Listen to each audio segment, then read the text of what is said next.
Shalom, shalom. Welcome to Maoz Israel. On today's program, we're going to talk about the relationship between Israel and Iran. Stay tuned. Today, we're going to explore the relationship between Israel and Iran. The history between the regions now known as Israel and Iran dates back to ancient times. The Persian Empire, which encompassed modern-day Iran, had significant interactions with Jewish people, and was actually marked for a long period of relative peace and cooperation between the Persian rulers and the Jewish population. First, let's talk about Israel-Iran relations pre-1979. In the modern era, particularly after the establishment of the State of Israel in 1948, Iran and Israel maintained a relatively friendly relationship. Iran was one of the first Muslim-majority countries to recognize Israel, and the two nations had extensive military, economic, and intelligence cooperations during the 1950s, 60s, and 70s. This relationship was a part of the broader periphery doctrine, where Israel sought alliances with non-Arab Muslim countries surrounding the Arab states. The Iranian Revolution of 1979 marked a significant shift in relations. The new Islamic Republic of Iran under Ayatollah Khamenei adopted a vehemently anti-Israel stance. Iran severed all diplomatic ties with Israel, calling for Israel's destruction and supporting anti-Israel groups such as Hezbollah in Lebanon and Hamas in the Palestinian territories.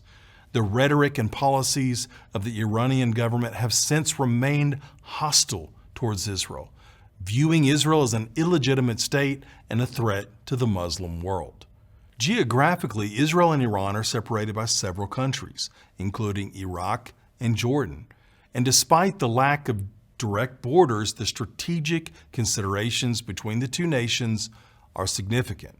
Iran's support for proxy groups near Israel's borders has been a major concern for security in Israel.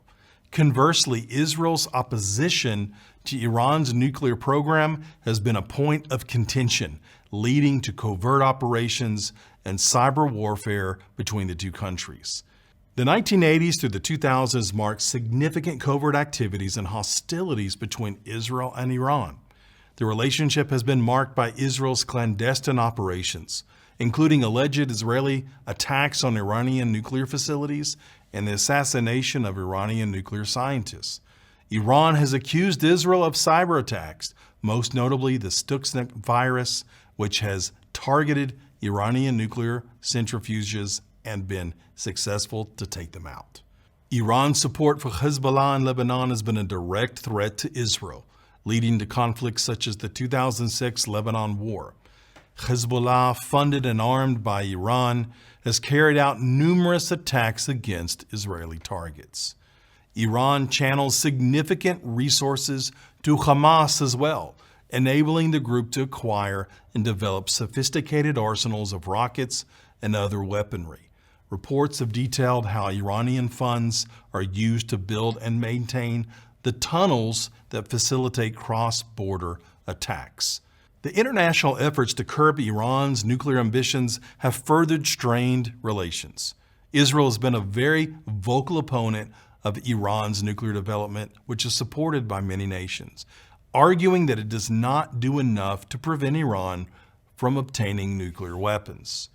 A significant aspect of Iran's nuclear ambition is its connection to the regime's end times theology. The Islamic Republic of Iran, under the guidance of the supreme leader and hardline clerics, is heavily influenced by a Shia eschatological worldview. This worldview includes the belief in the eventual return of the Mahdi, a messianic figure who will usher in a period of justice and Islamic rule in their belief. This Mahdi, the 12th Imam, who is expected to return and establish global Islamic justice. Iranian leaders have made references to this belief in public speeches, suggesting that their policies are heavily influenced by their end-time beliefs. This theology of the return of the Mahdi is to be preceded by periods of great turmoil and conflict which is a main factor driving Iran to engage in a nuclear attack on Israel as part of a divine plan to hasten the Mahdi's return, viewing the destruction of Israel as a precursor to the Mahdi's return.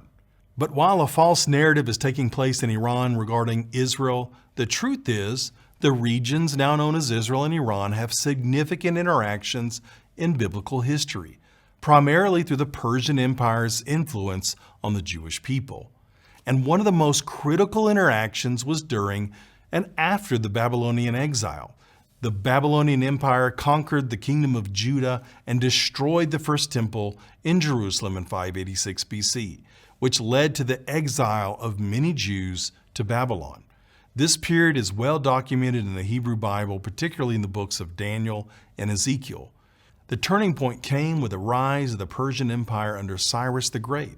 In 539 BC, Cyrus conquered Babylon and subsequently issued a decree allowing the Jewish exiles to return to Jerusalem and rebuild their temple. This event is detailed in the biblical books of Ezra and Isaiah, where Cyrus is even referenced to as a Messiah chosen by God to return and facilitate the Jews coming back to their land. Let's read Ezra 1:1-3.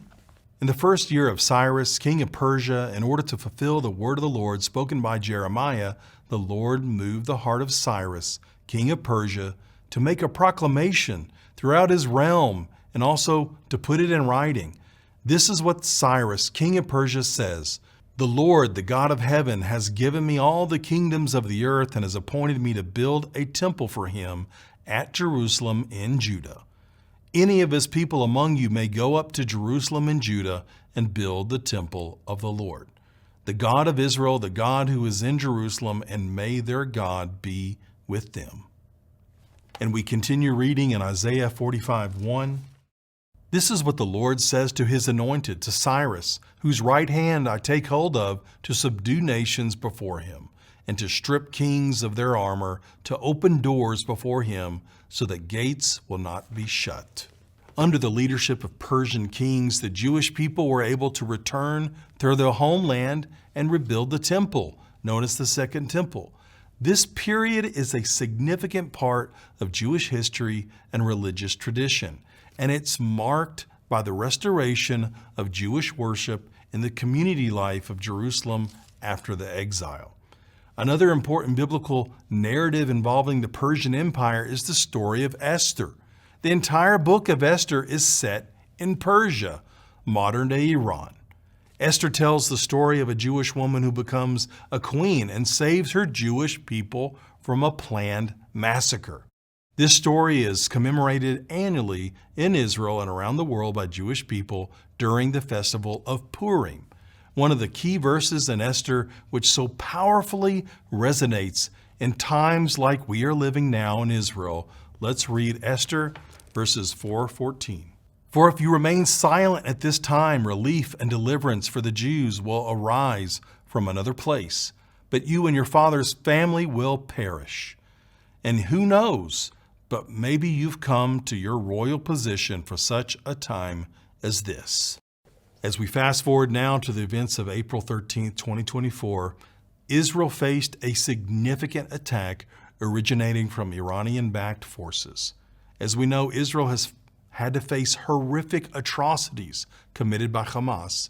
But when we see Iran enter into the conflict, it's a different situation altogether. It's truly an existential threat to our existence. I want you to consider and understand why we're in such a significant and dangerous time in Israel's history. Iran launched an unprecedented and direct assault on Israel, deploying a massive arsenal of over 170 drones, 30 cruise missiles, and more than 120 ballistic missiles. The Israeli military, along with its allies, successfully intercepted over 99% of these threats. Yet the nation of Israel was thrust into a state of emergency, with its citizens seeking bomb shelters and refuge all across the country. In contemporary warfare, we often think of bullets and bombs, but today's weaponry involves payloads of kilos and tons of explosives. When missiles strike urban areas, the resulting explosions and shock waves are catastrophic. These shock waves are often lethal. The kinds of payloads that Iran utilized to attack Israel could have caused severe internal injuries to anyone nearby. The potential for mass death and destruction is so much greater when it comes to Iran. Iran's advanced military industry allows them to assemble warheads, missile bodies, and motors with precision, very different than other terrorist capabilities, resulting in long-range missiles carrying hefty, huge payloads from hundreds of kilos to several tons. Such payloads can obliterate entire neighborhoods, creating devastation akin to earthquakes that can bring down entire buildings. What made the April 13th attack particularly alarming was the 6 to 8 hour warning of incoming drones and missiles, leaving Israelis in prolonged suspense and fear. This attack starkly demonstrated Iran's formidable capabilities, inciting fears about the reliability of Israel's defenses. Unlike threats from Hamas or Hezbollah, this attack instilled a new level of terror and uncertainty, even within bomb shelters, as people question their safety and the potential for catastrophic destruction. It marked a new and frightening, different reality for Israel. Israel's response was swift and multifaceted. The Israeli Air Force conducted retaliatory airstrikes targeting Hezbollah positions and infrastructure in southern Lebanon.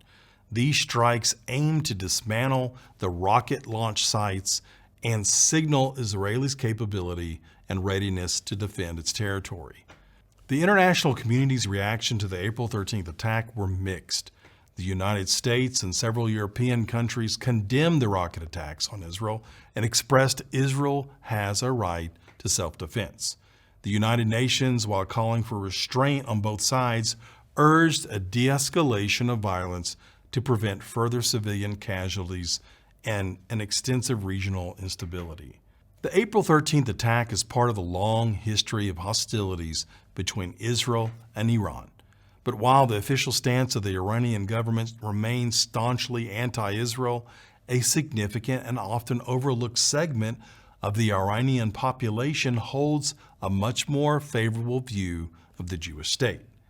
This perspective is rooted in historical ties, a shared cultural heritage, and a common desire for peace and prosperity. This historical connection is not forgotten by many Iranians who take pride in their country's ancient legacy of tolerance and cultural diversity. And despite the regime's hostile rhetoric, numerous reports and surveys suggest that a significant portion of the Iranian populace harbors no ill will towards Israel. In fact, many Iranians view Israel positively, and they're critical of their government's aggressive stance. This sentiment is particularly prevalent among the younger generation, who are more exposed to global perspectives through the internet and social media. For instance, in 2015, a survey done by the Israeli Democracy Institute and the Iranian American Jewish Federation revealed that a surprising number of Iranians, especially those under 30, view Israel favorably, and they express a desire for normalized relations with Israel. We've also heard the same things from Iranians who fled the regime and now live abroad. Iranian dissidents and intellectuals often cite Israel's technological advancements and democratic governance as models for what they aspire to achieve in their own country. We have many friends in ministry who've left Iran, and I can tell you they're some of the most amazing people I've ever met. And every one of them that I know is a radical lover of Israel. In fact, one Iranian background Christian told us we must start a Ma'oz Persia, and we've received numerous calls for our ministry to translate our program and resources into the Persian language of Farsi. The potential for a peaceful and cooperative relationship between Iran and Israel is not mere fantasy. Historical precedents and a long-standing biblical background between the two peoples make for a rich, significant relationship that's yet to be seen in our day and age. We believe the Lord has a powerful destiny for the nation of Iran, for the Persian people. It is our prayer that the voices of the Iranian people are given more prominence, that the evil regime would come to an end. And it's likely that a different narrative could emerge, one of cooperation, mutual respect, and a shared prosperity.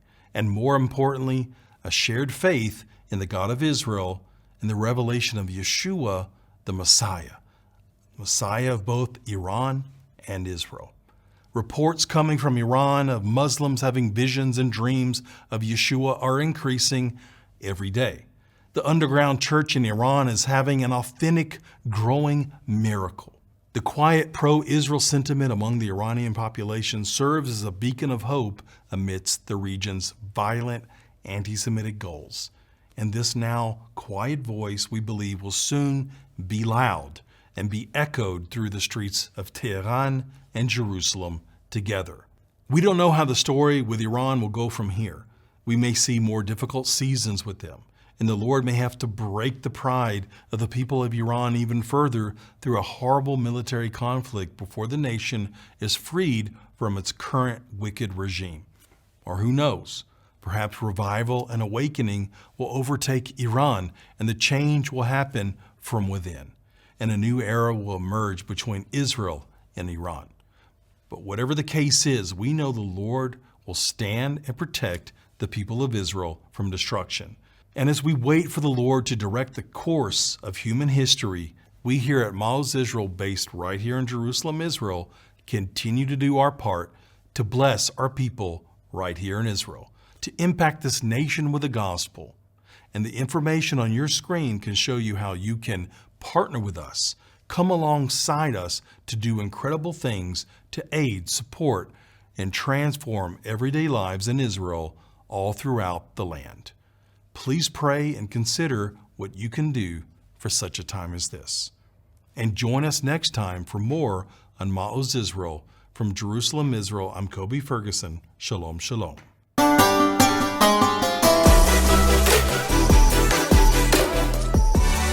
Join us for the latest news updates, teachings, podcasts, music, and more, straight from the land of Israel to you.